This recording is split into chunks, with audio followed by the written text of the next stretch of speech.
There is a significant lack of strength within Western governments, guys. You know, I'm not even joking when I say that. We see it all over the place, and that's why, especially in Europe, we're being overrun by unparalleled levels of immigration. It's causing us huge, huge problems. I want to talk to you today about strength. I want to talk to you about leadership, and a lot of you are not going to like what I'm going to say. I'm going to start off with some l'histoire, as the French would say, otherwise known as history. So if we go back then to January the 19th, we're talking about Israel and Palestine. And one thing I will say is that it doesn't matter where your allegiances lie.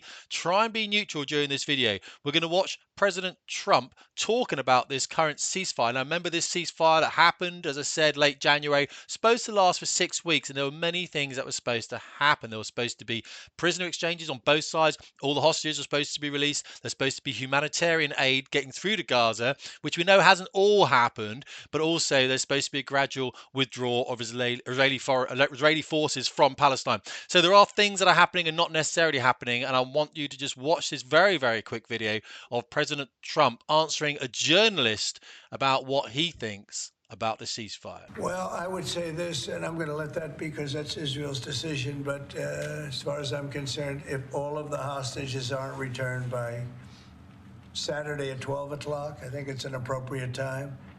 I would say cancel it and all bets are off and let hell break out. I'd say they ought to be returned by 12 o'clock on Saturday, and if they're not returned, all of them, not in drips and drabs, not 2 and 1 and 3 and 4 and 2. Saturday at 12 o'clock, and after that, I would say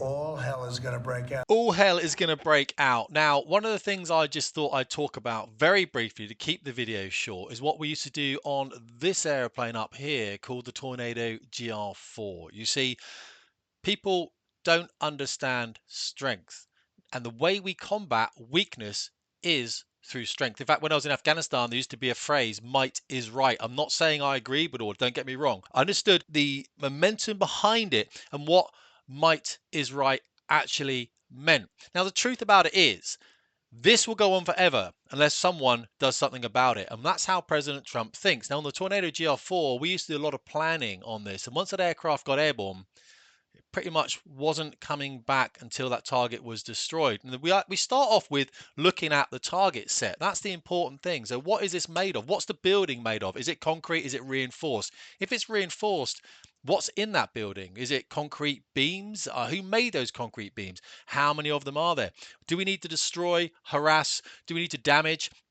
All these separate things are very important. And then we'll go and plan that target, and then we'll dress back from it. But once that tornado is airborne, it's going to take that target out, because that's what strength is.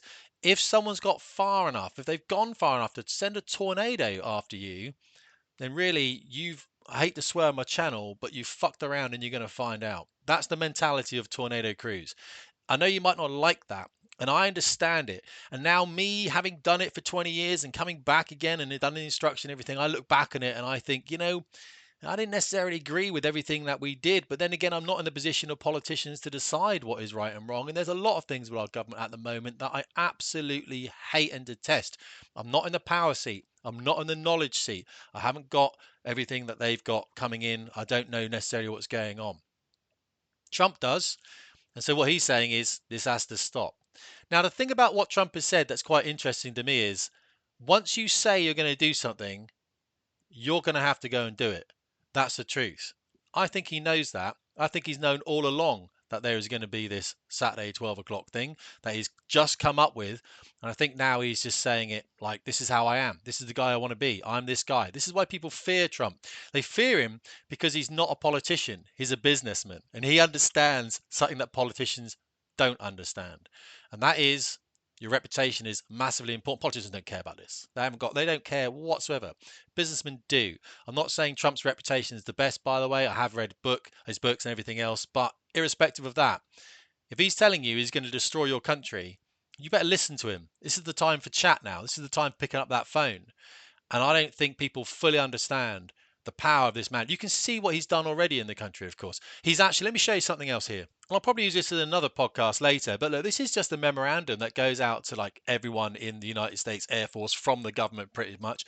And it says here, cease the use of preferred pronouns. This is going out to the military to fight defending women from gender ideological extremism and restoring biological truth to the federal government. To the federal and government employees. And I thought this is the Air Force going out to the federal government.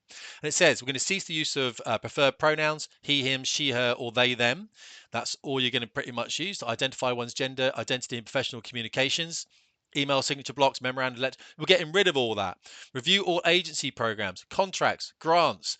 Terminate any, promote, or inculcate. Terminate anyone that's pushing gender ideology. I mean, this is the truth now. This is what you do when the left fuck around with this shit and they go too far.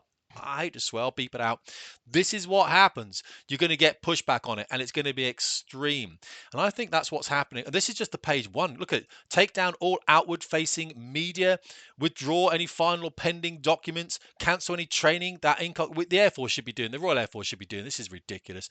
Disband or cancel any employee resource programs, review all forms, look at that, ensure all policies and documents. I mean, this last one, ensure that intimate spaces designated for women, girls, or females, or for men, boys, or males, are designated by biological sex and not gender identity, because of course it gets abused, isn't it? And what I'll probably do now is just leave you with a graphical representation of what happens, and it's very, very stark when weak people are left in control. Remember that Obama's red line with Syria? If Assad uses chemical weapons, then that's it. We're going to come in. And of course, Assad uses chemical weapons and nothing happened at all. Obama just basically said, I'm not prepared to do anything. So his reputation was trashed. What happens when we have weak leaders? And remember, strength destroys weakness. This is very, very important when you're looking after yourself. And we'll go into that in a second.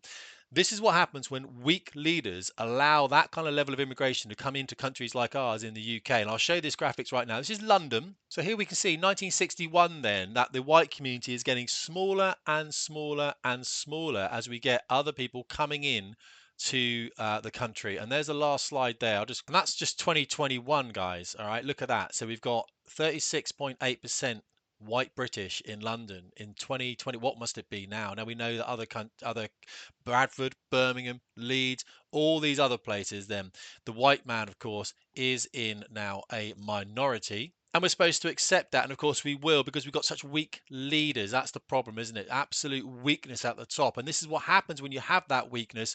Women are very vulnerable. We've said it before. This is what's happening. And all I'm saying about Trump is I think he's more like a tornado pilot. He's like one of these guys up here, tornado crew. Sorry, I use weapon systems officers at the same breath. He is a guy here who's saying, you know what? I'm going to destroy a target. Nothing you can do about it anymore because you fucked around and you're going to find out. Guys, I appreciate it. Look, hey, I keep talking about it, all right? Strength, eat well, sleep well, fitness, family, finance, and fuel. Keep that brain active, all right? Make sure you're watching good things and you're being true to yourself, true to the people around you, all right? Leave this world better than how you found it. I appreciate you watching. Tim Davies, Fast Jet Performance.